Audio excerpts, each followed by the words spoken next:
dirais. On va faire les fameux capteurs de distance à ultrasons. Alors, déjà, comment ça fonctionne un capteur de distance à ultrasons? Vous le savez probablement peut-être. Les capteurs de distance à ultrasons de ce type, c'est ceux qu'on retrouve dans les voitures. Vous savez, toutes les voitures un peu modernes, elles ont des pastilles sur les pare-chocs. Alors soit à l'avant, soit à l'arrière. Enfin, plus souvent à l'arrière qu'à l'avant d'ailleurs. Elles ont des pastilles qui sont grosses comme... J'en sais rien. J'ai pas d'exemple sous la main. À peu près grosses comme le diamètre de mon petit doigt. Elles ont plusieurs pastilles. Et avec ces pastilles-là, ça va émettre et recevoir des ultrasons. Une pastille, elle va émettre des ultrasons. Donc émettre une onde sonore, mais qui est à une fréquence très élevée. Une fréquence ultrason de 40 kHz. Donc l'oreille humaine, ça va de 20 Hz à 20 kHz, pour les meilleurs d'entre nous. En vrai, on est tous plus bas dans ce spectre. Et du coup, elles vont émettre des ondes à 40 kHz. 40 kHz, donc, c'est la catégorie des ultrasons. La pastille, elle va émettre ce qu'on appelle un petit train d'ondes, donc un petit faisceau d'ondes. Les ondes vont voyager dans l'air, comme des ondes sonores. Et quand il va y avoir un obstacle, elles vont taper dans l'obstacle et être réverbérées. Vont rebondir sur l'obstacle et revenir vers l'émetteur. D'accord? Donc les ondes partent et reviennent vers l'émetteur. Ensuite, du coup, pour connaître la distance du coup à laquelle on est de l'objet, puisque c'est ça qu'on veut faire, c'est mesurer une distance, il suffira de faire un petit peu de mathématiques. Donc vous regardez, si on a notre capteur qui ressemble à ça, donc on va avoir un capteur comme ça, avec notre petite pastille qui est là, une pastille émetteur, une pastille récepteur. Sur les voitures, c'est les capteurs qui coûtent cher, donc il y a juste une pastille qui sert à faire l'émetteur et le récepteur. Nous ici, on a deux pastilles, une pastille émetteur, une pastille récepteur, ça nous permet de faire une économie d'argent. Et en face, on va mettre un mur. On va mettre un gros mur. Tout d'abord, le récepteur va émettre des petites ondes. Donc, on va mettre, hop, super symbole des petites ondes. Mes petites ondes vont voyager jusqu'à... Donc elles vont voyager sous la forme d'un cône, comme ça. Et elles vont taper potentiellement dans le mur. Quand elles vont taper dans le mur va réfléchir les petites ondes. Et ces dernières vont repartir. Vers notre récepteur. Ici. Et donc ce qui va se passer, pour fonctionner, c'est assez simple. Ce qui va se passer, c'est que quand on va déclencher l'émission des petites ondes, on va en même temps démarrer un chrono. Donc, il va y avoir un top départ. Au top départ, nos petites ondes, elles vont partir. Donc, on va envoyer, par exemple, 10 microsecondes de petites ondes. Nos petites ondes, elles vont partir. Elles vont voyager, donc elles vont faire le trajet jusqu'au mur. Et après, quand elles vont rebondir, elles vont revenir et elles vont être captées par le récepteur. Dès qu'on va capter la réception des petites ondes, dès qu'on va capter le retour, dès qu'on va capter ce qu'on appelle l'écho de nos petites ondes, on va arrêter le chrono et on va faire un peu de mathématiques pour connaître la distance. Alors, qu'est-ce que c'est? Quelles sont les mathématiques qui sont mises en jeu? Vous êtes d'accord que quand on se déplace à une vitesse, on va parler par exemple qu'on se déplace à 100 km par heure. Par exemple, 100 km par heure pour une heure. Ça, c'est ce qu'on va appeler une vitesse. D'accord? On se déplace 100 km par heure. En général, km par heure, vous écrivez ça comme ceci. Qui est la forme d'une fraction. Et donc ça va être notre vitesse. Vitesse égale 100 km par heure. Et donc 100 km, qu'est-ce que c'est? C'est une distance. Et une heure, qu'est-ce que c'est? C'est un temps. Donc une vitesse, c'est une distance. Une vitesse, c'est une distance divisée par un temps. Distance divisée par un temps. D'accord? Ici, la vitesse, on la connaît. Je ne vous l'ai pas encore dit, mais on la connaît. La vitesse de propagation des ondes dans l'air, des ondes sonores dans l'air, elle est, à 25 degrés, elle est de 340 mètres par seconde. Donc, les ondes ultrasons, elles voyagent à 340 mètres par seconde à 25 degrés. Quand il fait plus froid, elles vont moins vite, et quand il fait plus chaud, elles vont plus vite. Donc il faut un capteur de température pour ajuster un petit peu tout ça. Mais on va partir du principe qu'on est dans des conditions de laboratoire, 25 degrés, on a nos petites ondes qui voyagent à 340 mètres par seconde dans l'air. Pas dans l'eau, hein, dans l'air. Donc ici, la vitesse, ça va être 340 en haut, 340 mètres, et en bas, 1 seconde. Maintenant, nous, ce qui nous intéresse, c'est de trouver non pas la vitesse, puisqu'on la connaît, mais c'est de découvrir la distance. Pour ça, donc, on a la vitesse qui est de 340 mètres par seconde, et le temps, on l'a aussi, puisque c'est ce qu'on mesure quand on fait voyager nos petites ondes. Quand on va faire le top départ ici et le top à l'arrivée ici, on va mesurer le temps qui s'écoule, et donc on aura un temps. Donc en remaniant notre petite équation, on a la distance est égale,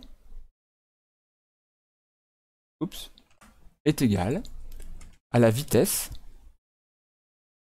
multipliée par le temps de voyage. La distance est égale à la vitesse multipliée par le temps. Donc si on connaît la vitesse, si on connaît le temps, alors on peut déterminer une distance. Ok? Si on a la vitesse et le temps, on peut calculer une distance. Attention, ici la distance, c'est l'aller plus le retour de notre onde. Elle fait un voyage aller et un voyage retour. Donc pour avoir la distance réelle à l'objet, au mur qui est derrière notre voiture, il va falloir faire à la fin une division par 2 pour avoir un seul trajet, une seule distance. D'accord? On fait un voyage aller plus un voyage retour. Nous, ce qui nous intéresse, c'est juste avoir soit l'aller, soit le retour, mais pas les deux. Avoir une seule distance. Donc il faut faire une division par 2 pour avoir une distance réelle à l'objet mesuré. Et donc ça, on peut le faire avec Arduino. On peut le faire avec Arduino et notre petit capteur ici. Donc le petit capteur ici, on va prendre par exemple le premier. Le premier, c'est le fournisseur, il s'appelle Parallax. Et le capteur, c'est le 28015. Vous voyez, il propose 3 broches. Une broche masse, une broche 5 volts et une broche signal. Son principe de fonctionnement, c'est le suivant. Tout d'abord, on va envoyer un signal de 10 microsecondes sur la broche signal. Quand il va recevoir ce signal de 10 microsecondes à l'état haut, il va émettre le petit train d'onde, donc les petites ondes. Il va balancer les petites ondes. Et tout de suite après, notre Arduino, on va changer la broche signal pour non plus que ça soit une sortie, mais que ça devienne une entrée. Et cette entrée, on va regarder combien de temps elle va être mise à l'état haut via ce capteur. Et cette durée va être la durée qui s'est écoulée entre le moment où l'onde est partie et le moment où elle est revenue. Donc on aura la vitesse, on la connaît, on aura le temps qui va être le temps d'état haut que le capteur va nous donner, et on pourra du coup déterminer la distance. Alors question d'Amaury, en pratique, il ne faut pas exactement diviser par 2, car les capteurs sont décalés. Ça se calcule bien avec une loi des angles. Est-ce que c'est pris en compte? Là, je ne le prendrai pas en compte, et dans les voitures, je vais prendre l'exemple des voitures parce que c'est celui le plus commun maintenant pour ce genre de capteur. Dans les voitures, c'est monopastille. Tu as qu'une seule pastille qui fait à la fois l'émetteur et à la fois le récepteur. Du coup, on n'a pas de décalage comme avec tes yeux ou quoi que ce soit. On a vraiment le faisceau, il part et il revient au même endroit. Donc je suis pas sûr que ça soit pris en compte. Et après, tu as les autres capteurs à côté. En fait, la voiture, c'est un peu plus chiadé que ce que je viens de vous expliquer. Parce que vu que tu as plusieurs capteurs, ils vont tirer chacun leur tour. Ils vont pas te tirer tous en même temps, parce que sinon on pourrait pas savoir le signal que tu viens d'émettre et que tu viens de recevoir. Ils vont tirer chacun leur tour, mais des fois, ils peuvent récupérer des échos des voisins. Et tu peux recevoir des échos du coup. Et donc du coup, ils le prennent aussi en compte dans la mesure de distance pour justement quand tu as quelque chose qui forme un angle ou des choses comme ça. Donc c'est un peu plus complexe que ces petits capteurs-là. Nous, on le fait là de manière simple, comme si on avait un petit robot tout bête. Mais effectivement, les capteurs des voitures, ils sont un peu plus balèzes que ce qu'on utilise ici. Donc je vais aller chercher une petite Arduino. Et je vais aller mettre mon petit capteur. Donc celui-là, je le laisse de côté. Et je vais mettre celui-là. Comme d'habitude, on va l'alimenter. Donc, un fil à la masse, un fil au 5 volts, et ensuite un fil de signal qu'on va mettre par exemple à la broche numéro 8. Comme je vous expliquais, le principe, ça va être le suivant. Il va d'abord falloir faire un petit signal depuis notre Arduino. On va mettre pendant 10 microsecondes, on va mettre la broche de signal à l'état haut. 10 microsecondes. Et ensuite, dès que ça a été fait, tout de suite après, on va se mettre en entrée. Et là, pour le coup, ça va être le capteur de distance qui va nous dire, donc, tac, tac, tac, tac, tac, pointillé. Et ensuite, ça va être le capteur de distance qui va nous dire combien de temps il faut pour que l'onde elle revienne. Donc ça va mesurer. Et la durée de cet état-là, ça va être le t dans notre équation de tout à l'heure. Ça va être la durée de voyage de notre onde. Donc je vais vous montrer tout de suite comment faire. Hop, code, texte. Donc, oups. Pour faire un cycle, on va commencer par mettre notre broche. Pardon. On va commencer par mettre notre broche 8, en l'occurrence, en sortie. Et on va la mettre. Alors, je vais faire une petite pause. On va faire un petit délai. Et on va la mettre à l'état haut pendant 10 microsecondes. Digital write 8 high. Je tape sur trop de touches à la fois. Je vais la mettre par défaut à 0 pour être sûr que les conditions initiales soient respectées. Donc on va la mettre à l'état haut pendant une durée de 10 microsecondes. Donc je vous rappelle la fonction delay microseconde qui est comme la fonction delay, sauf qu'au lieu de prendre des millisecondes en paramètres, elle prend des microsecondes. Donc on met 10 microsecondes à l'état haut et tout de suite après, on remet à low. Dès qu'on a fait ça, on demande le début de la mesure. Et dès qu'on a fait ça, on se met en réception. En réception. Tac, tac, tac. Et pour ça, on va changer le pmode pour se mettre en input. Input. Et là, on va utiliser une fonction d'Arduino qui est bien pratique, qui va s'appeler pulse in. Pulse in, c'est une fonction, on l'avait vu rapidement dans un des cours, alors peut-être pas avec votre groupe, parce que je l'ai fait que dans un seul groupe, je crois. Pulse in, elle va prendre deux choses en paramètre. Tout d'abord, la broche de travail, donc la broche sur laquelle on l'a fait, on utilise pulse in, et ensuite, elle sert à mesurer un temps. Alors, soit un temps de durée d'état haut, donc soit un temps de durée où on a la présence d'un état haut, soit un temps de durée d'état bas. Là, en l'occurrence, ce qui nous intéresse, ça va être de mesurer le temps que dure l'état haut renvoyé par ce capteur. Donc, on va faire pulse in sur la broche 8 de la durée de l'état haut. Et tout ça, on va l'enregistrer dans un entier, dans une variable qu'on va appeler par exemple mesure. Ou on va l'appeler, non, on va faire mieux que ça, on va l'appeler temps. Donc le temps d'état haut, le temps de voyage de notre onde entre l'aller et le retour, il va être sauvegardé dans temps et il va être acquis grâce à la fonction pulse in. Donc là par exemple, on pourrait s'amuser sur la voie série à écrire notre temps. Donc on va déjà essayer ça, voir si tout fonctionne. Démarrer ma voie série. Hop. Et déjà on peut s'amuser à mesurer ça. Voilà. Moniteur série. Donc là on voit qu'on a un temps de 6600 microsecondes.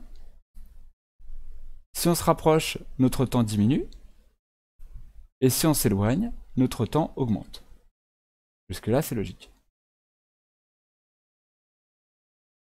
Si on est loin, forcément notre onde elle met plus de temps à faire l'aller-retour. Et si on est proche, elle va mettre moins de temps à faire l'aller-retour. Donc là c'est bien, on a une durée. Nous ce qui nous intéresse, ça sera d'avoir une distance. Donc on va continuer nos calculs. Je vous rappelle que la distance, c'est la vitesse multipliée par le temps. Donc c'est ce qu'on va faire ici. On va faire, par exemple, float. Alors attendez. Float vitesse égale 340 mètres par seconde. Ça c'est notre vitesse. Et donc maintenant on peut faire vitesse fois le temps. Distance, allez, on va mettre ça dans un int. Int distance, ça va être la vitesse multipliée par le temps. Attention ici, le temps il est en microsecondes. Or nous, on a une vitesse qui est en mètres par seconde. Du coup, il faut qu'on divise ici par 1 million pour avoir quelque chose qui est réaliste par rapport à notre vitesse. Ou alors on divise par 1000 pour avoir quelque chose qui va être en millimètres plutôt qu'en mètres. Puisque bon, on va pas mesurer des mètres, on va plutôt mesurer des millimètres. Donc on va diviser par 1000 pour avoir des millimètres. Et à la fin, on pourra avoir notre distance. Si j'ai pas fait de bêtises. J'ai fait une bêtise. J'ai voulu aller trop vite. J'ai été trop vite. Temps, il mesure le temps à l'état O en microsecondes. Je dis pas de bêtises. Arduino Pulsing. Comme hier, j'ai voulu aller trop vite et du coup j'oublie des choses.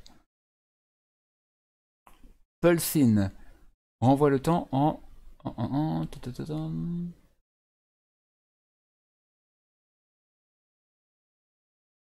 Marqué où?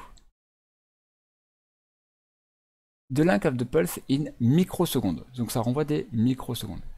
On est d'accord? Renvoie le temps de voyage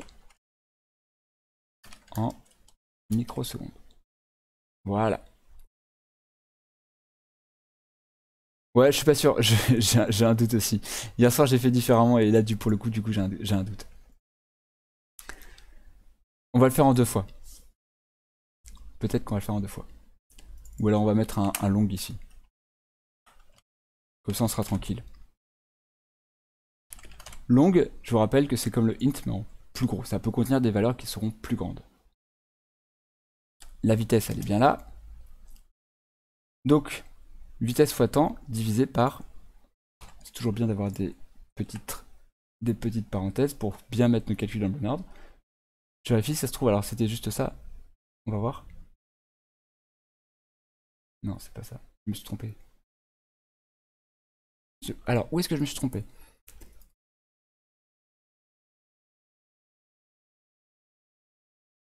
La vitesse, c'est le distance divisé par le temps. La vitesse, c'est la distance divisée par le temps. Donc la distance, c'est bien le temps. Ah mais oui, je me suis fait avoir exactement comme je disais tout à l'heure. On mesure le temps de voyage aller et retour. Donc pour avoir une distance correcte, il faut diviser par 2 pour avoir qu'un seul trajet. Et si je fais ça, voilà. Donc ici, en millimètres, on a par exemple une distance de 1234 mm. Donc 1234 mm, ça fait pas loin de 125 cm. Là, on est à 1250 si vous voulez. Si je me rapproche, on voit que je me rapproche de 60.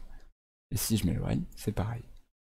Donc d'où vient la différence entre ici et là? Peut-être que ça vient tout simplement de la vitesse de voyage, qui n'est pas tout à fait la même. Eux, peut-être qu'ils ont considéré une vitesse qui est à 25 degrés, et ici ça sera à 20 degrés, ou l'inverse peut-être. Bref, il y a juste peut-être une approximation qui a été faite au niveau de la vitesse, qui fera que ça fasse la différence.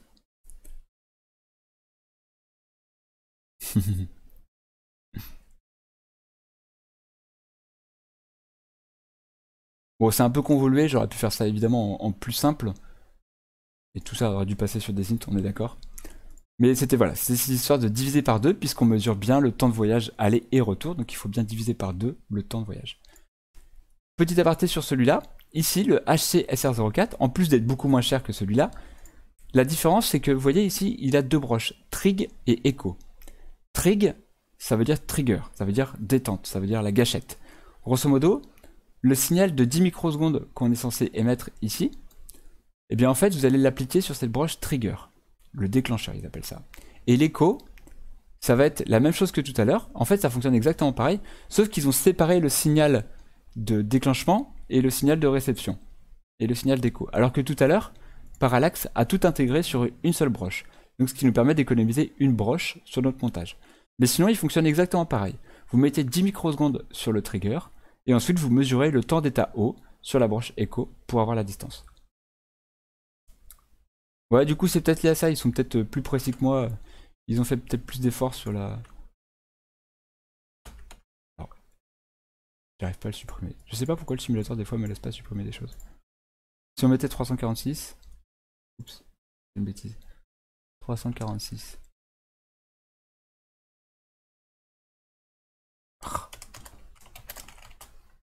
Voilà, laisse-moi faire mon truc.